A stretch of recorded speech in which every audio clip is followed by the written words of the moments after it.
Previously on Not So Ace Trainer. Where the hell did the other professor, who we know was in the crater as well, go? To the other world? That also sounds like something cool to know.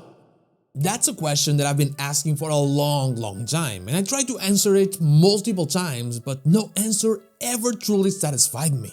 I couldn't find a reason as to why the other professor wouldn't be part of the story or just mentioned somewhere else other than the Area Zero journals. But well, I'm Not So Ace Trainer, and now I think the answer might have been in front of our eyes the whole time. Let's get into it. Before we begin, I want to thank my YouTube member Dash Plays and my Twitch subscribers Anubis here, Redsome Nagy, Zanes222, Nightshades and Lazarix. Thank you so much for going the extra mile and helping make my content possible. And now, onto the video. If you don't know what I'm talking about, the Area Zero journals from the professor in your game mention that there was a man working with Sada and a woman working with Turo, with Sada and Turo being Arven's parents, and the same Area Zero journals referencing that person that worked with them left shortly after the child, which we can assume is Arven, was born. Then it's fair to also assume that they were Arven's other parent. And so, in Scarlet, the man would be Turo, and in Violet, the woman would be Sada.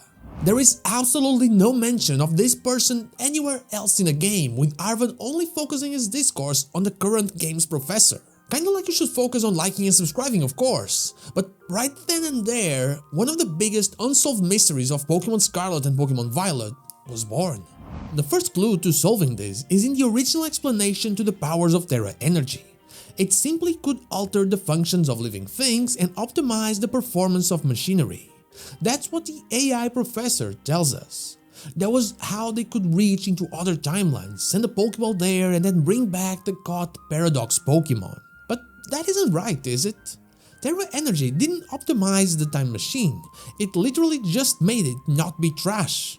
But it didn't do anything to it, it made it possible to reach another timeline, since that is what Terra Energy can do.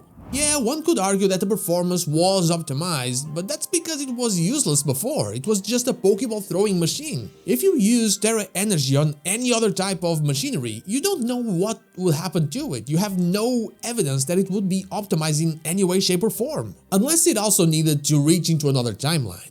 But that altered the functions of living things part of Terra Energy, we do see that one happening.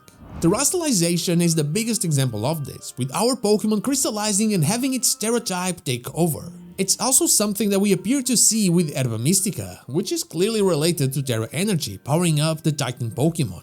In fact, the Titan Pokemon themselves are another case of living things being altered.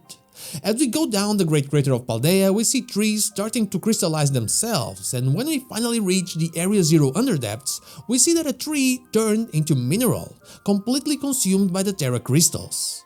This is basically taking something that is alive and turning it into something that is completely different, and that in some cases might not really be alive anymore, like the tree. So far so good, there's the machine thing, sure, but I do trust the AI on this one.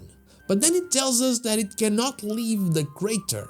That appears to be one of the key things of the whole AI situation. The time machine will continue to work while the AI is there, since it is very much Professor Sada or Professor Turo inside that quote-unquote robot brain.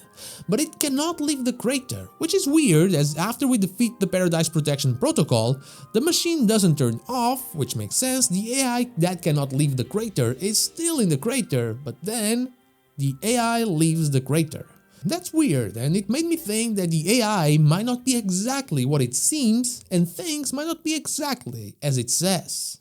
Bear with me here because things were weird, but they're about to get weirder. The things that the professor wanted came out of Terra portals, whatever you want to call it, Paradox Pokémon and all that.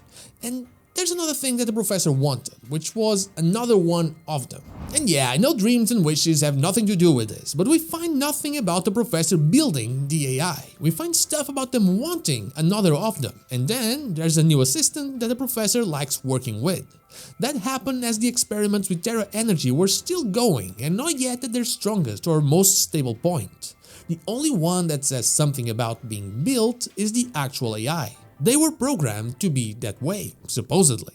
So what if the answer to how was the professor able to build an AI that is exactly like them is the same as the answer to where did the other professor go? In Violet, Sada is missing. In Scarlet, Turo is missing.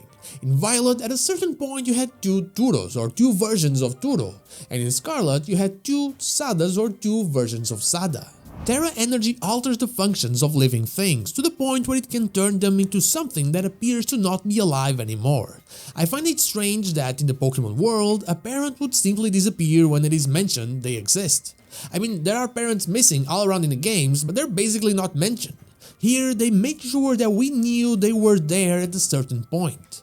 My theory is that who we find in the crater is a quote-unquote terrestrialized version of the professor that disappeared from another timeline. It is not an AI, or at least not completely an AI. It is someone, the professor, who somehow through Terra experiments or something similar had their consciousness tied to a computer or simply the energy around the crater and became a bit of an empty vessel without its memories, and since it came from Terra energy, it was interpreted by the professor to be the AI they wanted. We know that Heath kinda lost his memories in a way, not remembering everything about the Phantom Memory encounter. Who knows what could have happened if he was actually experimenting with that unstable energy. The professors treated those visitors as the AI that they wanted, and without memories, they assumed that that's what they were, a copy of them. I mean, what other explanation could there be? And slowly, they too started to feel the effects of crystallization, just like the trees and the environment around them. What we see in the final moments with the AI behaving like the actual professor, seeing Arven and actually feeling emotions towards the person that is their child, is their real self coming through. It's who they were before they crossed through timelines, who they were before they lost their memories. They didn't abandon Arven, and the reason we can find them anywhere is because they are part of Area Zero. They can leave that place, we see it happen, but it is very likely that one of the things they were told by Sada or Turo was that they couldn't. They had to keep them there in order to hide what they were doing, their dangerous experiments. And so, we didn't battle an AI, but a brainwashed, timeline-traveling professor that just didn't know better. And that is all I have for you today, a fresh new take on where the other professor went. But what about you? What's your favorite answer to this question? Let me know in the comments down below. And now, like the video if you like it, dislike if you don't, and don't forget to subscribe to the channel for more Pokemon content and also ring the bell so you know when the next video is out. Also, you can become a channel member or check out my merch in order to further support the channel. I'd be forever thankful for that. You can follow me on social media or check out one of my streams here and on Twitch. All the links are in the description. Thank you so much for watching, and I'll see you all on the next one.